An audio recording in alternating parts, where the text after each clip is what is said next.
विश्व के सब पाप हो जाए, मान लो सब पाप हो गए, कोई ऐसे नहीं बकाया जिनको हम कह दें कि हमने ये पाप नहीं किया। और एक बात कह रहे, महापुरुषों का अपराध भी बन जाए, प्रायश्चित मघानाम महद अपराध है, महद अपराध महापुरुषों का अपराध, फिर कहां जाऊं, कैसे उद्धार होगा? यदि सब पाप बन जाए और इसके बाद महापुरुषों का अपराध बन जाए, बड़ा सूक्ष्म होता है अपराध। किसी कारण से उनका हृदय अगर तापित हो गया, बस वही आपके सारे सुकृतों को भस्म कर देगा। सुकृत भस्म होने पर धीरे धीरे विपत्तियां आना शुरू हो जाएंगी और आप परेशानियों के जाल में फंस जाएंगे। इसलिए सब कुछ मिट सकता है, महद अपराध नष्ट कर देता है। साधु अवज्ञा तुरंत भवानी, कर कल्याण अखिल के हानि। लेकिन यहां एक बहुत बड़ी बात श्रीपाद कह रहे हैं, यदि सब पाप बन गए हों और महद अपराध है, महापुरुषों का अपराध बन गया हो, तो इसका नाश कैसे हो सकता है? तो कह रहे सकल स्वधर्म मौली पुमर्थ मौलिश्च राधिका विपिना। श्री वृंदावन धाम में आकर के पढ़ रहो कि अब मरूंगा तो आप में ही मरूंगा, अब जो कुछ है सब आप सब माफ कर देगा, महद अपराध माफ कर देगा, सब पाप नष्ट कर देगा, भगवत प्राप्ति हो जाएगी। ये बात श्रीपाद वृंदावन महिमामृत में कह रहे, प्रायश्चित्तम, कोई और प्रायश्चित नहीं, एक ही प्रायश्चित है। यदि लग रहा हो कि मैं महापापी हूं और महापुरुषों का भी अपराध बन गया, अब मेरा कल्याण तो हो ही नहीं सकता, क्योंकि पापवंत कर सहज स्वभाव भजन मूर्ति भाव, मेरे से भजन भाव तो बनने वाला नहीं, तो क्या करे? आमरण वृंदावन का वास स्वीकार कर ले, अब वृंदावन से कभी भी वापस नहीं जाऊंगा, यहीं। और उसके बिना किसी साधना के इस एक नियम लेने मात्र से सारे पाप और महापुरुषों के अपराध भी नष्ट हो जाएंगे, उसे भगवत प्राप्ति हो जाएगी पड़े पड़े वृंदावन में। ए भाई, बहुत बड़ी वस्तु मिल गई है। श्रीधाम वृंदावन का आश्रय, वास, सत्संग, नाम जप, निश्चित निश्चित हमें अब अन्य किसी साधन, अन्य किसी तीर्थ, अन्य किसी भावना में, अगर वृंदावन का आमरण व्रत ले लिया जाए, आमरण व्रत कहते हैं कि अब जिंदा नहीं निकलेंगे यहां से, तो चाहे जितना महद अपराधी हो उसे भगवत प्राप्ति हो जाएगी। क्या आप लोग वृंदावन वास करके सत्संग सुनते हैं, नाम जप करते हैं, आपको क्या भगवत प्राप्ति नहीं होगी? इसीलिए हम कहते हैं गर्व से कहो होगी। हमारे हृदय में ये बात ठसक हो, अरे एक एक चरणामृत पीने वाले, रज लगाने वाले, धाम आश्रित, नाम आश्रित, एक एक भगवत प्राप्ति करा दे, हमें तो बहुत कृपा है, हमें तो प्रतिक्षण कृपा है, हमें क्यों नहीं भगवत आशा बंधा। शास्त्र कहता है ये दृढ़ आशा करो मुझे भगवत प्राप्ति होगी, आशा बंधा, ये आशा दृढ़ रखो। समुत्कंठा नाम गाने सदा रुचि, उत्कंठा पूर्वक उत्साह पूर्वक नाम जप में रुचि करो और ये आशा रखो मुझे भगवत प्राप्ति होगी। कैसे यहां भगवत प्राप्ति होती है? एक तो होती शरीर छूटने के बाद और एक होती शरीर रहते। श्री राधाया सिंजन मणिनूपुर पाद विन्यासान सप्रेम तत्र तत्र स्मृत्योदश्रावसंति तद्वने धन्या। जिसने ये व्रत ले लिया कि आमरण वृंदावन वास करेंगे, जब तक शरीर नहीं छूट जाता, चाहे जितना कष्ट हो इतना तक, और अशकों ने कर दिखाया, खंड खंड हो जाए तन अंग अंग सतटूक, वृंदावन नहीं छाड़ी वो है बड़ी चूक। बोले जो ऐसा नियम ले लेता है तो एक दिन उसको वृंदावन की कृपा प्राप्त होती है। अचानक उसको श्री किशोरी जी के चरणों की नूपुर ध्वनि सुनाई देती है। श्रीपाद प्रबोधानंद जी, श्री राधाया सिंजन मणि नूपुर पाद विन्यासान, श्री जी जो हंस गति से चल रही, गजगामिनी गति से चल रही, तो उनकी नूपुरों की ध्वनि, नूपुरों की ध्वनि, अनेक मंत्र नाद मंजू, नूपुरों से अनेक मंत्रों के नाद प्रकट होते रहते। नूपुर ध्वनि जहां सुनी तो उधर दृष्टि गई, देखा गजनायक प्रभु चाल गयंदनी गति वृषभानु किशोरी, दोनों आ रहे, निकष कुंज ठाड़े भये भुजा परस्परंस, दृश्य बदल गया। अब अश्रुओं की धार बहने लगी। बोले धन्य है वो महाभाग्यवान पुरुष वृंदावन वासी, कृतार्थ हो गया। श्यामा श्याम, ये घर है भैया, कभी निकल कर क्यों मिल लेंगे, चिंता मत करो, घर है उनका, कभी घूमते घूमते दोनों लाडले दृष्टि डाल देंगे। जब दृष्टि से खींच लिया, घर बुला लिया, मिलने में क्या देरी है, मिलने की चाह रखो, बाट जो हो। राधा तत्प्रिय चरणाम्बुज परिचरणाति सदृशाम बोधहु मंक्त्वा विस्मृत देहा कदानु वृंदावने भविष्यामि। ऐसा कब होगा कि मैं श्री राधा और उनके प्राण प्रिय श्याम सुंदर दोनों के चरणों की सेवा में निमग्न, देह ध्यास भूलकर भाव देह से उनकी सेवा में हर समय बना रहूंगा। ऐसा कब होगा? मैं पुरुष हूं, मैं स्त्री हूं, ये भाव भूल जाए, मैं श्री जी की नित्य सहचरी हूं, इस भाव में स्थित होकर राधा श्याम सुंदर के युगल चरणारविंद की सेवा में कब मैं भाव देह से निरंतर निमग्न रहूंगी। वृंदारण्य वसते हृदर्म कोटि कुकर्म कोटिर्वा भवतु समस्तम शोढ्वा संसाधितास्मि कंचन स्वार्थम। देखो मैं अब तो अखंड वृंदावन वास करूंगा, अब चाहे कोट या धर्म हो जाए, इनकी मुझे कोई परवाह नहीं। देखो ये हिम्मत तो करनी पड़ेगी। नहीं बोले वैष्णव सेवा में वैष्णव अपराध बन जाएंगे, भगवत सेवा में 32 सेवा अपराध हैं, नाम जपने में 10 नामापराध हैं, और धाम बसने में धामापराध हैं, तो फिर बचा रास्ता केवल नरकई का, और तो कोई रास्ता बचा नहीं। इसलिए ये जो अपराध की बातें कही जाती हैं वो तुम्हें सावधान करने के लिए, तुम्हारा भजन बचे, तुम बहुत जल्दी परमानंद में डूबो। डरना नहीं है कि हम धामापराध से डरकर धाम में वास न करें, नामापराध से डरकर नाम जप न करें, वैष्णव अपराध से बचकर डर करके हम संतों का संग न करें, सेवा अपराध से डर करके हम भगवत सेवा न। ये डरने के लिए नहीं, ये और निर्भय होने के लिए बताए गए कि अगर इन त्रुटियों को संभाल लोगे तो आप महाभागवत होकर भगवत प्रेम में डूब जाओगे। श्रीपाद कह रहे मानो हमें वृंदावन वास करना है, बोले अरे हमको छोड़कर वृंदावन वास करोगे तुम्हें पाप लगेगा, ये ऋण मुक्त नहीं होगा, अमुक ऋण चुका करके, मातृ ऋण, पितृ ऋण, देव ऋण, ऋषि ऋण, गुरु ऋण, बड़े ऋण है या बहुत प्रकार के दबाव पक्ष हैं। तो कह रहे हैं वृंदारण्य वसते अधर्म कोटि। अब 2-4 अधर्म नहीं, अगर करोड़ों अधर्म करने पड़े तो भी मैं उसकी परवाह नहीं करूंगा, पर वृंदावन अब वास करूंगा। और कुकर्म कोटिर्वा, कुछ भी, अब वृंदावन वास करूंगा। इसका मतलब क्या? इतने बड़े महापुरुष की बुद्धि खराब है कि वो कुकर्म करेंगे, वो अधर्म करेंगे? नहीं, बात कहे जैसे लोग कहने लगते ना तुम सब छोड़कर भजन करने, अरे बहुत पाप लगेगा, ऐसा वैसा, तुम ऐसा कर, ये तो बड़ा अधर्म है। कल किसी ने एक प्रश्न लिखा कि आपकी आज्ञा के अनुसार मैं नौकरी करता हूं, नौकरी के शेष समय में भजन करता हूं, जब भजन करता हूं तो पूरा परिवार हमारा विरोध करता है, हमें गालियां मिलती हैं, हमारा इस तरह का विरोध हो रहा है कि घर में रहना मुश्किल पड़ रहा है। यह है माया, यह है। कितना सुंदर उसका जीवन है, वो नौकरी करके घर परिवार को चला रहा है, शेष समय वो प्रपंच न करके नाम जप कर रहा है, कितना सुंदर जीवन है। पर ये माया भगवती देवी है शागुणमयी मम माया दुरत्या, यही दुरत्य है। अब वो कह रहा है पूरा परिवार विरोध में, तो जीऊं कैसे जीऊं, क्योंकि मुझे अभी भगवान से कोई प्रेम तो हो नहीं गया, उनके बल पे जीऊं। और जो हमारे परिवार के सब हमसे नफरत करने लगे, क्योंकि मैं शेष समय माला लेके बैठता हूं, किसी से बात नहीं करता। ये है भगवान की प्रचंड माया। इसी बात को कह रहे हैं कि अब चाहे सब नाराज हो जाए, चाहे हमको सब पापी कहें, अब इस बात की मुझे कोई परवाह नहीं। भवतु समस्तम शोढ्वा संसाधितास्मि कंचन स्वार्थम। मैं किसी अनिर्वचनीय सुख के लिए ये सब कुछ कर रहा हूं, अर्थात भगवत प्रेम प्राप्ति के लिए। अब मैं किसी की तरफ नहीं देखूंगा, किसी की बात नहीं मानूंगा, इस जन्म में वृंदावन वास करते हुए प्रिया प्रीतम को प्राप्त करूंगा। संत वाणी, भगवत प्राप्त महापुरुषों के वचनों से भगवत प्राप्ति की बहुत सी ऐसी गूढ़ बातें मिलती हैं जो हमारे जीवन में बाधा खड़े करे, उनको हम हटा सकते हैं।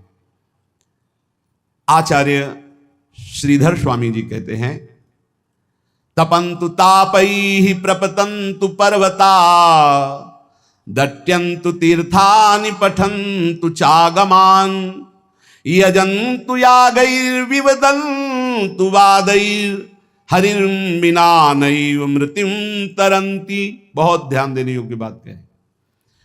चाहे कोई कितना तप कर लो, चाहे पर्वतों से अपने शरीर को गिरा लो, चाहे जीवन भर तीर्थ भ्रमण करो, चाहे सब शास्त्र कंठस्थ कर लो, जितनी यज्ञ सब यज्ञ कर लो, खूब तर्क वितर्क वाद विवाद कर लो, परंतु बिना हरिनाम जपे तुम्हारी संसार से मुक्ति नहीं हो सकती।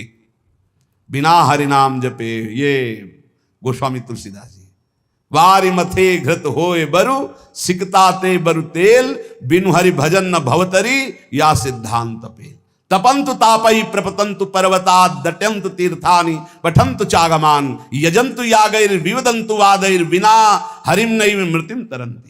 बिना हरि शरणम, बिना हरि नाम जपे, हरि की कृपा के बिना इस भव समुद्र से नहीं तर सकते। पकड़ो बात। इसलिए ये सब शून्य शून्य हुए और नाम हुआ अंक। अब अंक रख के शून्य लगा दो तो 10 गुना लाभ मिलना शुरू होगा, और अंक हटा दो तो शून्य शून्य शून्य कुछ नहीं। तपस्या, तीर्थ भ्रमण, शास्त्र स्वाध्याय, यज्ञ यागादि और भी विविध साधन नाम जप करते किए जाएं तो 10 गुना बढ़कर लाभ देंगे। अगर नाम जप नहीं, अंदर भगवत स्मृति नहीं, तो बाहरी ये शुभ कर्म होंगे, इनसे विशेष लाभ नहीं मिलेगा। पुण्य भोग भोगो, फिर आकर के मृत्यु लोक में वो काम बना नहीं। त्वत्कथामृत पाथोधौ विहरन्तौ महामुदः, कुर्वन्ति कृतिनः केचित् चतुर्वर्गम तृणोपमम्। कोई बड़ा पुण्यात्मा भाग्यशाली होता है जिसको सत्संग अच्छा लगता है। नहीं वो 3 घंटे पिक्चर देख सकते हैं, सीरीजें देख सकते हैं, गेम खेल सकते हैं, सत्संग में शांत भाव होकर एक एक शब्द का मनन करना, श्रवण करना, ये बहुत कठिन है। भगवत कथामृत में जो आनंद पूर्वक श्रवण करते हुए डूबते हैं, तो धर्म अर्थ काम मोक्ष चारों उनको सुलभ हो जाते हैं, पर वो उनको स्वीकार ना करके पंचम पुरुषार्थ भगवत प्रेम स्वीकार करते हैं। वो तृण के समान त्याग देते हैं धर्म अर्थ काम मोक्ष, जो भगवत चर्चा। 7 धर्मों का परम फल है प्रेम प्राप्त होना। वो मिलता है भगवत चर्चा सुनने से, सत्संग सुनने से। देखो, आप खुद देखो, जिस संसार का त्याग करना इतना कठिन है, आप देखो कब आपको पसीना चुआना पड़ा और संसार छूट गया, कब आपको मेहनत लगी। सत्संग ने दिन प्रतिदिन आपको उठाते चले गए, असत संसार से हटाकर भगवत चिंतन में डुबोने के लिए पूरी तैयारी कर दी। अब ना डूबो ये तुम्हारा प्रमाद है, नहीं तो प्रियालाल की कृपा तो आपको डुबोने के लिए पूरी तैयारी कर दी। मानुस्तन, वृंदा विपिन और रसिकन संग और बिबी रूप, बार बार तो बनत नहीं या संजोगनु बना दिया श्री जी ने। अब ना डूबो ये तुम्हारी प्रमाद स्थिति है। बड़े सुकृति लोग हैं जो भगवत चर्चा सत्संग सुनने में आनंद का अनुभव करते हैं। उनको ऐसा मार्ग मिलता है कि वो धर्म अर्थ काम मोक्ष की तरफ दृष्टि ना करके प्रभु के प्रेम मार्ग की तरफ चल पड़ते हैं। अहम संहरद अखिलम सकृदुदया देव सकल लोकस्य तरणिर्युतिमिर जलधिम जयति जगन मंगलम हरिर्नाम। संपूर्ण जगत का मंगल करने में समर्थ है भगवान का नाम, इसलिए जय हो नाम की, सर्वोपरि नाम है। नाम नाम ये जीवन का सार है। खूब शास्त्र सम्मत, संत सम्मत और हृदय सहित ये बात कहता हूं, जीवन भर का सार है नाम। जिसने नाम पकड़ लिया परम मंगल हो गया। नाम जापक को कोई अन्य साधन का आश्रय लेना जरूरी नहीं है, केवल नाम। आकृष्टि ही कृत चेतसाम सुमहता मुच्चाटनम चांगसा मां चांडाल ममूक लोक सुलभो वश्यस्य मोक्षश्रिया। नो दीक्षाम न च दक्षिणाम न च पुरश्चर्याम मनागीक्षते। आहा, कोई जरूरत नहीं है दीक्षा लेने की। बोले ये राधा नाम आपने सुना, जब शुरू करो, जरूरी नहीं। नो दीक्षाम, अगर सोच रहे हो कि बिना दीक्षा के मेरा कल्याण कैसे होगा, तो सुना ना राधा नाम, पकड़ो, हो गई दीक्षा। न च दक्षिणाम, दान पुण्य दक्षिणा। कल किसी से कह रहे थे, यदि आप अपने कर्तव्य का सही ढंग से पालन करते हैं तो 1 रुपया कभी यहां चढ़ाने की जरूरत नहीं, कभी 1 रुपया कहीं देने की जरूरत नहीं। भगवान तुम्हारे कर्तव्य कर्म से ही प्रसन्न हो जाएंगे।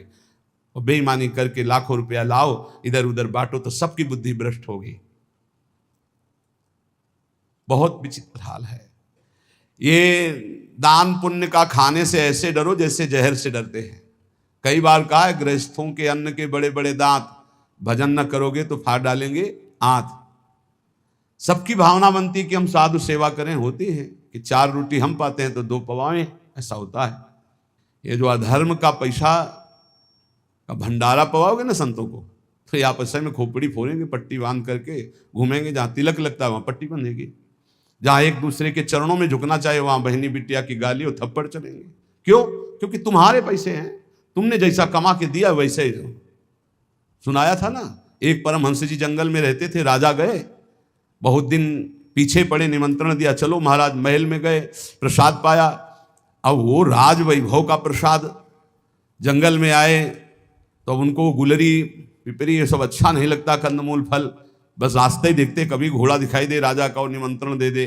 आ गया राजा, फिर ले गए तो महल में टंगा था रत्न जटित हार, उठाया और झोली में डाल लिया। जंगल जब वापस चले गए अपनी कुटिया में तो रानी श्रृंगार की ले गई, बोले महाराज मेरा हार गायब है। उनका दास दासियों से पूछो, बोले यहाँ कोई बाहर की दास दासियां नहीं, ये निजी दास दासियां हैं। मेरा हार उनका हार है, वो चुरा के जाएंगी कहाँ? उनको कोई पहनना तो है नहीं। या आपके जो महात्मा जी आए थे यही चुरा ले गए। उनका महात्मा जी क्यों चुरा ले गए? वो तो जंगल में रहते हैं, उनको हार आदि से। बोले पक्का 100% वही चुरा ले। बोले हम आपको नया बनवा देंगे, आप ऐसा दोषारोपण संतों पर ना करें। पर लगा उनको कि हाँ महात्मा जी ले गए। 8-10 दिन जब उपवास करते हुए वो खून भस्म हुआ तो झोली उठाई फल मूल लाने के लिए, तो देखा वजन, हाथ में देखा हार। बोले ये कैसे बुद्धि भ्रष्ट हो गई, मैं हार क्यों ले आया चुरा के? तो ऐसे हार लेकर गए, सभा में कहा मैं चोर हूं, आपका हार चुराया, मुझे दंड मिलना चाहिए। राजा ने कहा महाराज मैं परीक्षा के लिए आपकी झोली में डाल दिया था, आप सत्य हैं, आप चोर नहीं हो, और उनको अंदर ले गए। राजा ने इसलिए ऐसा कहा कि सबके संतों के प्रति भावना ना खराब हो जाए। एकांत जाके कहा महाराज आप ही हार चुरा कर ले जाते हैं और फिर आप ही वापस लाते हैं, इसका रहस्य क्या है? तो उनका इसका रहस्य तुम्हारा अन्न है। मैं एकांत में कंदमूल फल खाकर भजन करने वाला, तुमने निमंत्रण दिया, राजन पाया, मेरी बुद्धि भ्रष्ट हो गई और मैंने चोरी कर लिया। पक्का समझो ये जो अधर्म का दिया हुआ धन है ये तुम्हारे को भी नष्ट करेगा और जिसके पास जाएगा उसकी भी बुद्धि नष्ट करेगा। बहुत दयनीय दशा हो जाती है जब भजन में रुचि नहीं होती, रुपये में दृष्टि होती है और भंडारे में दृष्टि होती है। बड़ी दयनीय दशा होती है, बड़ा हृदय क्षुब्ध होता है। फिर आखिरकार यही कहना पड़ता है कि राधे राधे करो, चुपचाप भजन करो, भजन में लगो, कोई बात नहीं, जैसे प्रभु रखें वैसे रहो। बकाया प्रार्थना है जिनके कानों में शब्द पड़ रहे हो, माधुकरी पालो या जो नमक रोटी बने उससे जीवन यापन करो।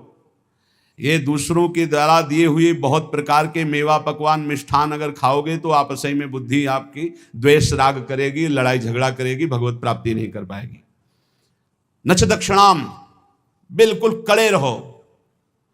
भरण पोषण करने वाली स्त्री जी हैं, यहां वही भेजेंगी जो पास करके भेजेंगी, पूछने की भी जरूरत नहीं पड़ेगी। बस कड़ा स्वभाव रखो, तनिक भी किसी से लेने की चाह ना हो। गरज होगी तो विश्वम्भर स्वयं अपने आप करेगा, तभी बुद्धि शुद्ध रहेगी। उतना ही हमने देखा है महापुरुषों को भी भंडारे में पाते हुए, बहुत वीतराग परमहंसों के साथ रहे तो ऐसे लिया, उतना ही लिया जो उदर पोषण के लिए जरूरी है। 2 कचौड़ी 2 पूड़ी थोड़ी सब्जी, बस। महाराज ये गुलाब जामुन ना, दक्षिणा ना भाई ना, खप्पर में लिया और गंगा किनारे बैठ के पा रहे, कुछ नहीं बिगड़ा। उचित जिस दिन उत्तम पदार्थ जो संसार में कहे जाते हैं उस दिन आपका आधा पेट होना चाहिए। लेकिन कोई कोई तो उस दिन ना बाल भोग करेगा ना पानी भी ज्यादा पिएगा, क्योंकि पेट का संध्या से बंद हो जाते हैं किसी किसी के। तो कल है ना भंडारा, तो संध्या से अब वो ही पा लेंगे। 20 लड्डू 15 गुलाब जामुन ये वो ठांस के हैं। अब क्या होगा उनका जब खून बनेगा तो फिर मारपीट लड़ाई झगड़ा। नाम की ऐसी महिमा है, कह रहे नो दीक्षाम, अगर दीक्षा भी नहीं ली है तो नाम कहीं ना कहीं से तो सुना है, वही राधा जपो, राम जपो, कृष्ण जपो, हरि जपो, तो जो बोल रहे हो गई दीक्षा, नाम दीक्षा इसी को हो गई दीक्षा। नो दक्षिणाम, कोई इसमें ऐसा योग नहीं कि आप गुरु दक्षिणा दीजिए। न च पुरश्चर्याम, इतने माला का पुरस्कार नहीं, उठते बैठते चलते फिरते राधा राधा राधा। और कह रहे हैं आकृष्टीकृत चेतशाम, ये आपका नाम पापों को भस्म करके आकृष्टि चित्त का आकर्षण कर लेता है। चित्त चित्त चोर के चरणों में समर्पित कर देगा नाम। और कोई साधना में इतनी ताकत नहीं। बार बार नाम जप करो। आकृष्टि ही कृत चेतसाम सुमहता मुच्चाटनम चांगहसा। मोक्ष रूपी, संसार से मुक्त होने रूपी महान वैभव, इसको वशीकरण तुम्हारे मुट्ठी में दे देगा। मतलब नाम जप रहे हो मतलब मोक्ष तुम्हारी मुट्ठी में है। चाहे वो चांडाल क्यों न हो, नीच कर्म करने वाला क्यों न हो, यदि नाम जप करता है तो समस्त पापों का मूल उच्छेद करके परम मंगल कर देगा। ना इसमें दीक्षा की, ना दक्षिणा की, ना पुरस्चरण की, इनकी कोई जरूरत नहीं।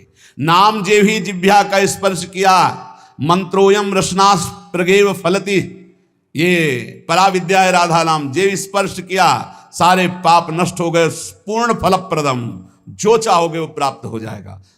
आकृष्टि ही चित्त का आकर्षण, सुमहता मुच्चाटनम चांगहसा, सब जगह से आपके चित्त को हटा के एकमात्र प्रभु में लगा देगा। ये नाम आपके हाथ में मोक्ष होगा, नाम आपके हाथ में प्रेम होगा। प्रेम मूल्य नाम है। नाम, हे संपूर्ण जगत का मंगल करने वाले प्रभु, आपका नाम सर्वोपरि। एक बार जिसकी जिह्वा में ये नाम विराजमान हो गया, राधा राधा हरि हरि, तो जैसे भुवन भास्कर एक बार उदय हुए कि अंधकार का नाश हुआ, ऐसे अज्ञान अंधकार का नाश हो जाता है। हे प्रभु, आपका नाम एक क्षण के लिए, क्षणम जिह्वाग्रस्थम तवनु भगवन नाम निखिलम समूलम संसारम कशति कतरत सेव्य मनयो। आह, एक क्षण के लिए जिह्वा में विराजमान हो गया, हरि हरि हरि, राधा राधा राधा राधा। तो कह रहे जिह्वा के अग्रभाग पर स्थित होने पर सारे के सारे कर्म बंधन छिन्न भिन्न, जन्म मृत्यु रूप बंधन अविद्या का जड़ से नाश करके आपका प्रकाश कर देता है। भगवान भय प्रगट कृपाला उसके हृदय में प्रकाशित हो जाते हैं। हंता हंता प्रथयति मतिहास मां सज्जयंती माया माया सित सित समाया मिनी यामिनी व तस्मा दस्मान रवि शशि प्रेंखितो दाम धाम क्षिप्त्वा चक्षुर मुदित मुदिता वंद्य बोधान विधेहि। हंता हंता, मारा गया मारा गया, जिसने अपनी इंद्रियों को भोगों में फंसा दिया और नाम जप नहीं किया। हंता हंता, मारा गया मारा गया, दिखाई नहीं दे रहा, मारा गया। मतिहास मासत जयंती, जो इंद्रियों की जय जितेंद्रियता होनी चाहिए थी वो भोगों में फंस गया, मारा गया। माया माया सित सिता समायामिनी यामिनी, घोर अंधकार माया ने मार दिया। किसको? जो नाम जप ना करके भोगों में समय व्यतीत कर रहा है। जैसे सूर्य चंद्रमा अग्नि को जो तेज देते हैं वो है भगवान, तो भगवान का नाम भगवान से भी बढ़कर तेजस्वी है, क्योंकि भगवान की भी रक्षा करता है। कृष्णावतार में पढ़ लीजिए, गोपीजन भगवान के नाम से भगवान के अंगों की रक्षा करती है। इसलिए अखंड तत्व ज्ञान जैसी महान पूर्णता को देने वाले नाम को मैं प्रणाम करता हूं। नाम, जो निरंतर नाम जप करता है उसे तत्व ज्ञान प्राप्त हो जाता है, भगवत प्रेम प्राप्त हो जाता है। हे हरे, अनादिकाल से मैं संसार में भटक रहा हूं, वो आप भी थे और मैं भी था, लेकिन मेरा कल्याण नहीं हुआ। बहुत सुंदर बात है, खुली बात समझ लीजिए। हे हरे, हे हरि, आप भी थे और मैं भी था, और पूरे जन्म के जन्म व्यतीत हो गए, कभी मेरा कल्याण नहीं हुआ। क्यों? क्योंकि आपके और मेरे बीच में नाम नहीं था, नाम जप। आज हमें गुरुदेव ने नाम दिया है, नाम की महिमा बताई है, अब आप छुप नहीं सकते, क्योंकि नाम अनादिकाल से किए हुए कर्म जो जमा है, जो कालिमा जमा है पापों की, उसको छुटा देती। नाम ये जो बार बार जप रहे ना, राधा राधा राधा, ये सब मन की कालिमा। जब हम नाम जप करते, देखो कितने गंदे विचार आते हैं, वो आते नहीं, वो धुलाई हो रही हो, जा रहे हैं, निकल रहे हैं। नाम रूपी प्रचंड अग्नि सब वासनाओं को भस्म कर देती। प्रभु, आपके नाम में इतनी बड़ी सामर्थ्य है कि पहाड़ के पहाड़ पाप हो। महिंद्राणाम भस्मीकृति गहन संवर्त सिखिनो, महान तेजो में नाम पहाड़ के पहाड़ जैसे पापों को भस्म करने में ये प्रलया नल के समान है। जैसे प्रलय अग्नि सब कुछ भस्म कर देती है, ऐसे नाम सारे पाप भस्म कर देता है। प्रभु, जब मैं आपका नाम जप नहीं कर रहा था, बहुत ध्यान से सुनना, तब ये इंद्रियां अपने अपने गोलकों से मुझे फंसा रही थी। और आज जब आपका नाम जपना शुरू किया ना, अब थर्रा रही हैं ये सब। हमारा मन नहीं लगता नाम जप करने में, तो नरक में तो लगेगा ना, नहीं वहां भी नहीं लगता, फिर क्या करोगे? अगर नाम जप करना है तो इसको डरवाओ मन को, पक्की बात कहते हैं। नाम में कितनी बड़ी सामर्थ्य है। फांसी की सजा सुबह होनी थी जैनी को। एक जैनी व्यापारी थे, उनको नरवाहन जी के पार्षदों ने, राजा नरवाहन जी के पार्षदों ने बंदी बना लिया। उनके पास हजारों सैनिक थे, तो युद्ध किया, सैनिक मारे गए, क्योंकि राजा नरवाहन के बड़े बलवान और क्रूरकर्मी योद्धा थे। बंदी बना लिया, जेल में डाला, कहा कर मांगा था तो दिया नहीं, युद्ध किया।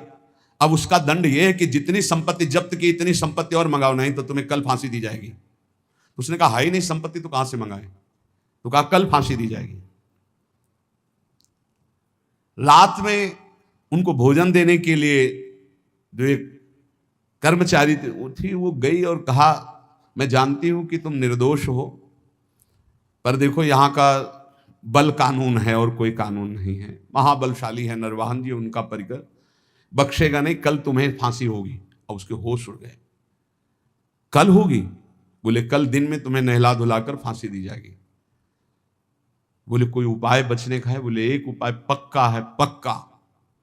क्या? बोले राधा वल्लभ श्री हरिवंश, राधा वल्लभ श्री हरिवंश। जोर जोर से बोलना, अभी जब मैं निकल जाऊंगी भोजन दे के, जोर जोर, अगर ये आवाज तुम्हारी नरवाहन जी के कान में पहुंची तो बच जाओ। देखो नाम का प्रताप। भला किसी की फांसी की सजा होने को कह दिया जाए राधा वल्लभ श्री हरिवंश बोलो बच जाओगे, तो कितनी जोर से बोलेगा? हृदय से बोलेगा, जोर जोर से राधा वल्लभ श्री हरिवंश, राधा वल्लभ श्री हरि। ऐसी आर्त भाव नरवाहन जी के कान में पड़ा कि मेरे गुरु जी का नाम और मेरे इष्ट का नाम, गुरुदेव हरिवंश चंद्र जो इष्ट राधा वल्लभ, नाम की ध्वनि की तरफ बढ़े। जब वहां जेल में पहुंचे तो देखा रे तो मेरी कैद में। खुलवाया, जाके प्रणाम किया। प्रभु मुझे मालूम नहीं था कि आप मेरे गुरु भाई हो, क्षमा कीजिए, कभी गुरु जी से चर्चा मत करना। और वो तो सदैव भजन में रहते थे, राधा वल्लभ श्री हरिवंश, राधा वल्लभ। किस अपराध से इनको बंदी बनाया गया, पूरी बात बताई गई। बोले सारी संपत्ति दो और भी भेंट दो, और हाथ जोड़ा, कहा कभी मेरे गुरुदेव से मत कहना। बड़ा आश्चर्य हुआ कि जहां इतना मुझे प्रताड़ित किया जाए, इस नाम के बल से मुझे सम्मान, संपत्ति, जीवन सब कुछ वापस मिल गया। वो मां भागवत बन गए। यहां कह रहे हैं कि जब हम नाम जप नहीं करते थे तो जो इंद्री चाही मुझे फंसाती चली गई, आज नाम जप किया तो सब सही मार्ग में चल। जिन लोगों की शिकायत रहती है ना, अरे नाम जप में मन, भाई तुम्हारा मन इसलिए नहीं लगता है कि तुम अभी जीवित रहकर भोगों में सुख खोजना चाहते हो। अगर तुम्हें मृत्यु का भय हो जाए तो देखो कैसे नाम पुकारोगे। बड़े भाग्यशाली हैं जिनके अंदर ये भय बैठ गया है कि मरना है, जाना है यहां से, तो हर समय वो नाम जप करते रहते, क्योंकि जाना है, कभी भी जा सकते हैं। बड़े भाग्यशाली हम तो कह रहे, क्योंकि जाना तो सबको है, तैयारी वो नहीं कर रहे। जो तैयारी कर रहे हो धन्य भाग है। प्रभु आप ऐसी कृपा कर दो कि आपका नाम हमारी जिह्वा में बस चलता रहे निरंतर, और मुझे कुछ नहीं चाहिए। हे देव, हे दैत, हे भुवनैक बंधो, हे कृष्ण, हे चपल, हे करुणैक सिंधो, हे नाथ, हे रमण, हे नयनाभिराम। हे नाथ, हे रमण, हे नयनाभिराम, हा हा कदानुभवितासि पदम दृशोर्मे। हे देव, हे दैत, हे भुवनैक बंधो, हे कृष्ण, हे चपल, हे करुणैक सिंधो, हे नाथ, हे रमण, हे नयनाभिराम, हा हा कदानुभवितासि पदम दृशोर में। हे देव, हे प्रीतम, हे समस्त भुवन के एकमात्र सुहृद जगत बंधो, हे मेरे कृष्ण, हे चपल, हे करुणा के अनुपम सागर, करुणैक सिंधु, हे नाथ, हे राधारमण, हे नयनाभिराम, अब रहा नहीं जा रहा, आप नेत्र गोचर हो। कदानुभविताश पदम दृशोर में, कब मैं आपको देखूंगा। ऐसे नाम जप बार बार पुकार कर, प्रेमदम च मे कामदम च मे वेदनम च मे वैभवम च मे जीवनम च मे जीवितम च मे दैवतम च मे देवना परम। हे प्रभु, आपके सिवा कोई नहीं मेरा है। ये बहुत मीठा शब्द है ये, आपके सिवा मेरा कोई नहीं। ये बात बैठ जाए हृदय में, कोई नहीं है प्यारे, कोई नहीं। अभी ट्रांसफर हो इस शरीर से, देखो कौन है आपके साथ, अकेले आप, कोई साथ देने वाला नहीं। मान जाइए, अंदर से मान जाइए, बाहर से सबसे व्यवहार कीजिए भगवत स्वरूप, अंदर से अपनापन केवल प्रभु के चरणों में। प्रेमदम च मे कामदम च मे वेदनम च मे वैभवम च मे। आप ही मुझे अपना बना लीजिए प्रभु, क्योंकि प्रेमदम, प्रेम दान करने वाले आप ही हो, मेरा कोई नहीं है। कामदम, मेरे मनोरथ पूर्ण करने वाले आप ही हो। वेदनम च, वेद माने रहस्य का ज्ञान कराने वाले, अपने ज्ञान का रहस्य प्रदान करने वाले आप ही मेरे गुरुदेव हो। वैभवम च, समस्त भागवतिक सद्गुण दैवी संपदा ये आप ही मेरे अंदर प्रकाशित करो। जीवनम च में, मेरे जीवन हो, और जीवितम च में, मैं आपसे मैं जीवित हूं। मेरे प्राणों का पोषण अन्न जल से नहीं, आपसे होता है। दैवतम च, मेरे देवता हो आप, मेरे सर्वस्व हो आप। और कह रहे चमे दैव ना परम, आपसे बढ़कर कोई नहीं है, आपके सिवा कोई नहीं है। हृदय में प्रभु को अपना मान करके किसी भी तरह का शास्त्र विरुद्ध आचरण ना करते हुए निरंतर नाम जप किया जाए, बहुत जल्दी स्थिति आ जाएगी। अधर्माचरण करके जो थोड़ा सा भी खान पान, रुपया पैसा ये नष्ट कर देता है, विश्वास कीजिएगा। इसलिए डरो। ये जो अच्छे अच्छे पदार्थ खवाने वाले जन हैं, ये हमारे सुकृतों को लेने वाले हैं, ये हमारे भजन को लेने वाले हैं। इदम मधुमुखम विषम हरति जीवितम तत्क्षणा, बहुत ध्यान देने योग्य बात है। बहुत बड़े महापुरुष श्री जगतधर भट्ट नाम के भगवत भक्त हुए, वो कह रहे हैं, इस बहुत ध्यान देने योग्य बात है।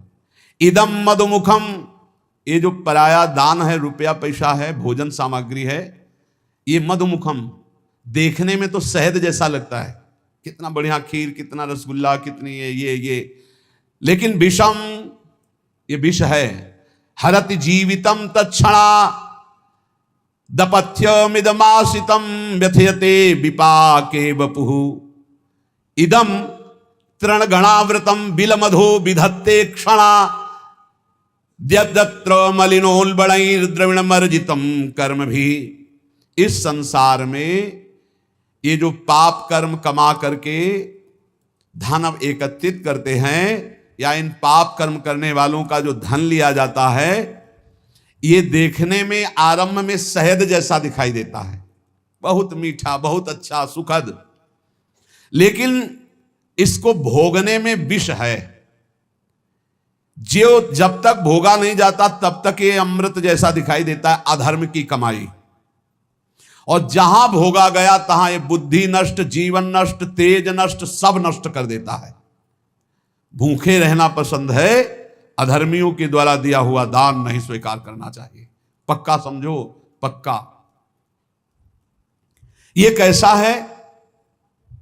बोले शरीर को रोग ग्रसित करके भयानक दुख देना, बुद्धि को भ्रष्ट करके भयानक पाप पैदा कर देना, परिवार में अशांति पैदा कर देना, हृदय में अशांति पैदा कर देना, अधर्म का धन, इससे बचना चाहिए। लोग बड़े खुश होते हैं घूस लेने में, बहुत खुश होते हैं कि हमने बेईमानी कर ली, बहुत खुश होते हैं कि छल कपट करके सर्वनाश कर देगा। मान लो सच्चाई से तुम्हें जो भगवत प्रसाद रूप मिलता है अपने कर्तव्य का फल, उसे तो ठीक है, लेकिन अपने कर्तव्य से गिर करके जो कुछ एकत्रित करोगे तुम्हारा नाश कर देगा। बचो इस दक्षिणा से, बचो इस हलवा पूड़ी से, बचो। प्रार्थना है शौचाई बनेगी, चाहे नमक रोटी खाओ चाहे रबड़ी रसगुल्ला खाओ, और जो खून बनेगा वो खून जो है तुम्हारी बुद्धि को भ्रष्ट कर देगा, टिकेगा नहीं शरीर में। वो ऑपरेशन, फोड़ा फुंसी रोग इनके बन करके निकलेगा, फाड़ के निकलेगा। गृहस्थों के अन्न के मोटे मोटे दांत, भजन न करोगे तो फाड़ डालेंगे हाथ। इसको याद रखो, ये ब्रह्म सूत्र है। ये ऐसा मत समझो कि हलवा पूड़ी और सब रसगुल्ला बड़ी हाँ आराम से खा रहे हैं, बड़ा चैन है बाबागिरी में या दान पुण्य के धन में। गृहस्थी होकर कभी ऐसे हाथ फैलाना मत सीखो, ऐसे देना सीखो, ऐसे करना मत सीखो। और विरक्त होकर के जितने कम से गुजारा चल जाए उतना खाओ, ये सब बहुत बचो। इसीलिए शुरू से यहाँ सब नियम लगा हुआ है, बाहर नहीं जाओगे, मिलोगे नहीं, कोई भंडारा नहीं, किसी निमंत्रण में नहीं जाना, बिल्कुल शांत अलग, जो प्रिया जो दे दे खाओ और भजन करो, भगवत प्राप्त हो जाओ। कह रहे ये कैसा है अधर्म का धन? बोले ढका हुआ अंधकूप, और नीचे सांप बैठा है, ऊपर से तृण से ढका हुआ है, और ऐसा गिरे कि काल रूपी सर्प ने डस लिया, नष्ट हो गया। अधर्म के धन से बचो, भारी विष है, भारी विष। चाहे गृहस्थ हो चाहे विरक्त, भगवत मार्ग में तो आए थे भजन चलाने के लिए, भजन को तो देखा नहीं, बस शरीर भोजन व्यवस्था। आग लगे ऐसे भोजन ऐसी व्यवस्था में जो भजन को रोक दे, जो परमार्थ से भ्रष्ट कर दे। बहुत संभल के समझो, ये अंधकूप है। इदम तृण गणावृतम बिलमधो विधत्ते क्षणायदत्र मलिनोन बड़े द्रविण मर्जितम कर्म भी। जिस समय तुमने मलिन पुरुषों द्वारा अधर्माचरण पापाचरण किए हुए धन को लिया, वो उसी समय मानो गड्ढे में, अंधकार कूप में आप गिरने का रास्ता बना लिया और उसी में जाके गिर जाओगे। बड़ी बड़ी बिल्डिंगें बनी करोड़ों अरबों रुपया की, क्या फायदा है उसमें? अरे एक चटाई बिछाकर भजन करो, भगवान को प्राप्त होगा, ये जीवन बना, फायदा क्या होगा? ज्यादा विस्तारवाद दिमाग में प्रलोभन भगवान से विमुख कर देता है। उचित व्यवस्था भगवान की तरफ से जो करो। ये ज्यादा रुपया पैसा का चक्कर जो फंसा, ज्यादा खान पान में जो मीनू बने, तो फिर समझ लेना कि तुम्हारा भी मीनू बनेगा। कि रौरव कितने दिन और अंध तामिस्त्र नरक कितने दिन, ये भी बनेगा होश में। कहेंगे हम अब डरने वाले नहीं, हम तो वृंदावन वासी हैं। नहीं तो यही पिट जाओगे। नहीं देखते क्या यहाँ नहीं पिटाई होती क्या? सुअर कुत्ता गधा रूप में ऐसे नाना प्रकार की टांग टूट गई, कष्ट भोग। होश में हमें तो बहुत आश्चर्य होता है कि एक इंद्री रसेंद्री के लिए हम अपने जीवन को दांव में लगा दें। रोज समझाते हैं, समझो भाई, कहते आप अगर दलियां बनाओगे तो हम दलियां पाएंगे, आप रबड़ी बनवाओगे तो रबड़ी पाएंगे। ऐसा है, हम रबड़ी पावाने के लिए बनवाएंगे, लेकिन तुम्हें हम 100 बार कहेंगे नहीं पाना चाहिए। अब देखें उनमें कौन पाता है। समझो, हमारे प्रभु का स्वभाव है, उन्होंने पूरा संसार बनाया है, और वही तो कह रहे हैं ये करो, ये ना करो, ये करो, ये मान जाओ ना प्रभु की बात, फिर हम देखें कि हाँ आप ठीक है। बोले आज बनी तो थी रबड़ी, लेकिन 100 ग्राम भी नहीं गई। हाँ ठीक है, गाय को डाल दो, बढ़िया है, अच्छा है, अच्छे चल रहे हो। इसका मतलब थोड़ी कि तुम्हारे बने वो खराब ना हो जाए, बर्बाद ना हो जाए। गाय भगवान का स्वरूप है, वो पाएगी, उसी के दूध से बली थी, उसी को पका दो। तुम आबाद करोगे, आबाद करो भजन के द्वारा। 2 बातें बहुत ध्यान से समझो इसमें। अधर्म के द्वारा लिया हुआ धन और अन्न, ये दोनों सर्वनाश कर देता है। ये अमृत जैसा, मधु शहद जैसा दिखाई देता है, परिणाम में बड़ा विष स्वरूप होता है भोगने पर। और जैसे तृण ढके हुए कुएं में गिरा दे, ऐसे गड्ढे में गिरा देता है। बहुत संभल कर खाओ पियो, भगवान के आश्रित रहो, नाम जप करो। तुम्हारे धन को लूटने के लिए ये सब माया नाटक रचेगी, रचती रहेगी, रचती रही है। लेकिन संभालने वाले मायापति अपने संतों के मुख में बैठ करके आपको जो बोल रहे हैं, अगर आप उसे मान लेंगे तो परम मंगल हो जाएगा। जब तक भगवत साक्षात्कार ना हो जाए छुप के रहो, छपने की कोशिश मत करो। जितना छुपोगे महान बन जाओगे। जब तक भगवत साक्षात्कार ना हो जाए छक के भोजन पाना छोड़ दो। जब तक प्रभु न मिले तब तक छकन किस बात की। जब तक प्रभु न मिले तब चैन से सोना छोड़ दो। थोड़े दिन की जिंदगी यार, फिर एक ऐसी नींद आएगी जो कभी आंख नहीं खुलेगी। एक नींद वो भी आने वाली है जो कभी आंख नहीं खुलेगी। हर समय सावधान रहो, नाम जप, जितना कमा लो भाई मान लो ये वो सिक्का है, हर देश में चलता है, राधा राधा राधा, हर देश में चलता है। और जो तुम सिक्का बैंक में जमा कर रहे हो ये कहीं नहीं चलने वाला, ऊपर के लोगों में कहीं नहीं चलता है। इसलिए खूब नाम